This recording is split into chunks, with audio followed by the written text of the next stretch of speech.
नमस्कार दोस्तों, स्वागत है आप सभी का एक बार फिर से हमारे यूट्यूब चैनल पे। मेरा नाम है सुमित मुरारी।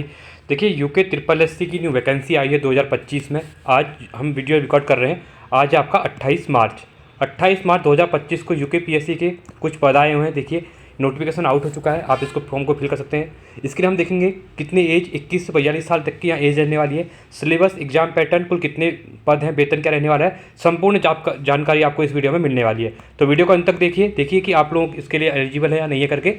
ठीक है, चलो स्टार्ट करते हैं।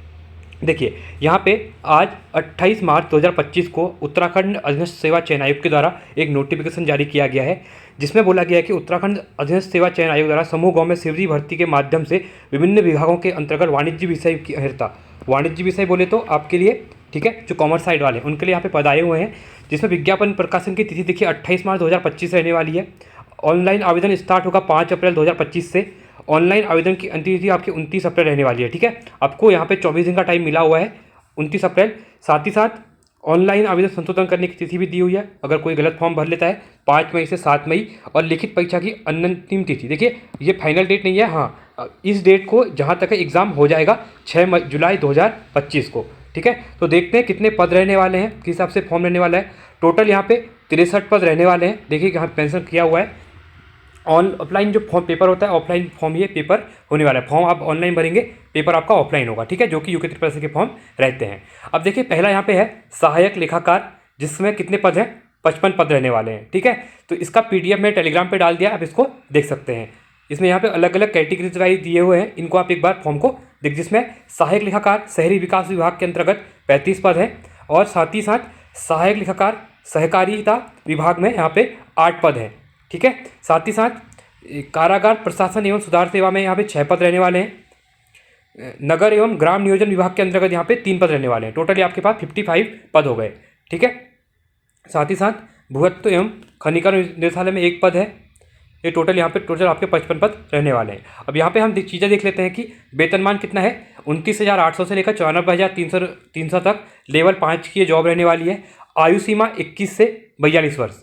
ठीक है, साथ ही साथ अब इसके लिए जो क्वालिफिकेशन मांगा गया है वो मांगा गया है, क्या मांगा गया है, आप इसमें स्नातक होना चाहिए। ठीक है, स्नातक होने चाहिए, आप ग्रेजुएट लेवल का एग्जाम है। तो अभ्यर्थी के पास मान्यता प्राप्त विश्वविद्यालय से वाणिज्य में स्नातक, वाणिज्य मतलब कॉमर्स में आपके कॉमर्स साइड से BCom होना चाहिए। ठीक है, उपाय तथा BBA वाले जो हैं वो भी इसमें अप्लाई कर सकते हैं। बैचलर इन बिजनेस एडमिनिस्ट्रेशन अथवा पोस्ट ग्रेजुएट इन अकाउंटेंसी तथा हिंदी टक्कड़ में 4000 की डिप्रेशन प्रति घंटे की गति यहाँ पे होनी चाहिए। आपकी जो टाइपिंग भी इसमें होगी बाद में। ठीक है, तो आगे देख लेते हैं इसके बारे में और चीज़ें। इसके बाद 2 पद रहने वाले हैं आपके सहायक लेखाकार, जिसके अंतर्गत क्या है, सहायक लेखाकार power transmission corporation of Uttarakhand limited के यहाँ पे 2 पद हैं। ठीक है, इसमें वेतनमान इसमें भी सेम रहने वाला है, साथ ही साथ एज भी सेम है इसमें, और वो इसमें भी आपका वाणिज्य कॉमर्स साइड जो मांगा गया है, ठीक है, BBA वगैरह मांगा गया है, सेम ही रहने वाला बाकी चीज़ें। ठीक है, चलो इसके बाद आपका यहाँ पे देखिए रिकॉर्ड कीपर कम स्टोर कीपर अभिलेखपाल के 1 पद है, यहाँ 1 पद रहने वाला है। इसमें वेतनमान वगैरह सब सेम रहने वाला है। ठीक है, ये भी इंपॉर्टेंट है, इसको भी आप लोग ध्यान से देख सकते। इसमें क्या मांगा गया, इसमें इंटरमीडिएट, जो कॉमर्स वाले थे इंटरमीडिएट मांगा गया, इसमें 1 ही पद है। ठीक है, और बाकी इसमें ऐसा कुछ मांगा नहीं गया, BBA वगैरह कुछ नहीं मांगा गया है। ठीक है, चलिए, अगर इसके लिए अगर किसी ने 11th और 12th में कॉमर्स साइड रखी थी, उसके बाद उसने BA वगैरह किया है, BCom नहीं किया है, तो वो इसको भर सकता है, क्योंकि इसमें इंटरमीडिएट तक यहाँ पे मांगा गया है। ठीक है, इसके बाद कार्यालय सहायक तृतीयक लेखा 4 पद है इसमें, ये भी आपका देख सकते हैं। इसमें थोड़ा क्राइटेरिया अलग, इसमें डिप्लोमा वगैरह मांग लिया गया है। ठीक है, चलिए अगला देखते हैं। अगले पद जो है वो है कैशियर डेटा एंट्री ऑपरेटर, जो कि 1 ही पद है यहाँ पर।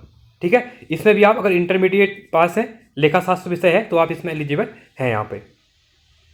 चलिए अब देखिए एग्जाम का पैटर्न देख लेते हैं। एग्जाम के पैटर्न में क्या बोला गया है, उक्त पदों के चयन हेतु 100 अंकों की वस्तुनिष्ठ प्रकार की बहुविकल्पीय objective type with multiple choice जो क्वेश्चन आते हैं, नॉर्मली 2 घंटे का यहाँ पे पेपर रहने वाला, 100 क्वेश्चन रहने। ठीक है, यूके ट्रिपल एस सी का जो पैटर्न रहता है एग्जाम का, उसी के अकॉर्डिंग।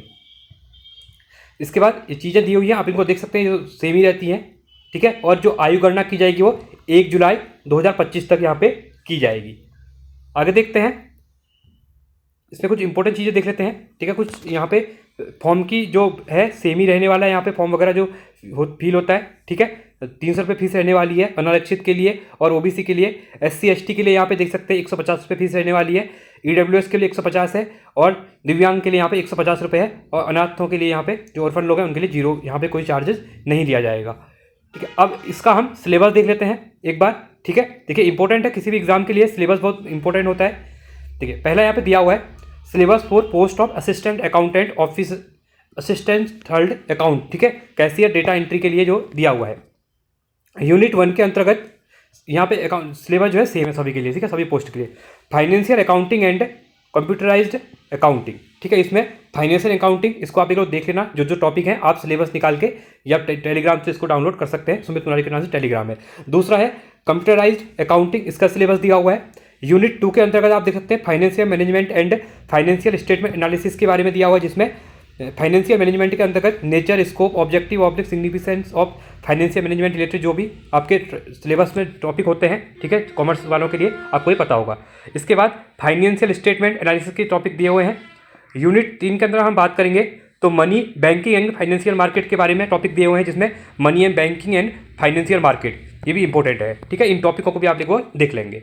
यूनिट 4 के अंतर्गत हम बात देखेंगे तो business organisation and management and trade के बारे में दिया हुआ है, जिसके अंतर्गत टॉपिक है बिजनेस ऑर्गेनाइजेशन, जिसमें evolution and fundamentals of business के बारे में आपको पता होना चाहिए। Forms of business organisations, public, private and global enterprises, business services, इसके ऊपर बात की हुई है। फिर आता है बिजनेस मैनेजमेंट के ऊपर जो जो टॉपिक दिए हैं, meaning, nature, significance and process of the management, planning, decision making, organising. ठीक है, तब इसको आप लोग एक बार देख लेंगे। फिर इसके बाद इंटरनल ट्रेड के बारे में दिया हुआ है, इसके टॉपिक दिए हुए हैं, और इंटरनेशनल बिजनेस के बारे में भी यहाँ पे दिया हुआ है।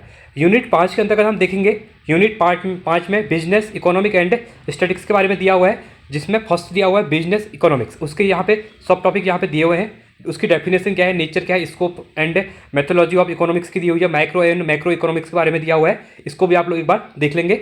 फिर बात आती है स्टैटिक्स के बारे में, क्योंकि देखिए कॉमर्स साइड वाले हैं तो स्टैटिक्स का तो इंपॉर्टेंट रोल हो जाता है यहाँ पे। इसके अंदर nature, scope, importance and limitations of the statics के बारे में दिए हुए हैं, ये टॉपिक भी एक बार आप लोग यहाँ पे डिस्कस देख लेंगे। ठीक है, साथ ही साथ यूनिट 6 के अंदर बात करूँगा तो marketing management and business environment के रिलेटेड टॉपिक दिए हुए हैं, जिसमें मार्केटिंग मैनेजमेंट के बारे में दिए हुए हैं, उसका nature, scope, importance of marketing, marketing concept क्या होते हैं, मार्केटिंग मिक्स क्या होते हैं, मार्केटिंग एनवायरनमेंट क्या रहता है, कंज्यूमर बिहेवियर क्या रहता है, ये सब चीज़ टॉपिक यहाँ पे दिए हुए हैं। ठीक है, साथ ही साथ जो आपके प्रोडक्ट ऑफ लाइफ साइकिल होती है जो, ठीक है, factors affecting price of product के बारे में दिया हुआ है, ये भी टॉपिक इंपॉर्टेंट है। ठीक है, उसका डिस्ट्रीब्यूशन चैनल कैसे होती है वो चीज़ अभी यहाँ पे दी हुई है। बिजनेस एनवायरनमेंट के अंतर्गत टॉपिक दिए हुए हैं, concept and importance, dimensions of business environment, economic, social, technological, political and legal. ठीक है, ये चीज सब दिए हुए हैं, जहाँ पे कंज्यूमर प्रोटेक्शन एक्ट 2019 का जो है उसके अंदर भी यहाँ पे टॉपिक डाला हुआ है। ठीक है, तो ये इंपॉर्टेंट टॉपिक थे, इसको आप एक बार देख सकते हैं।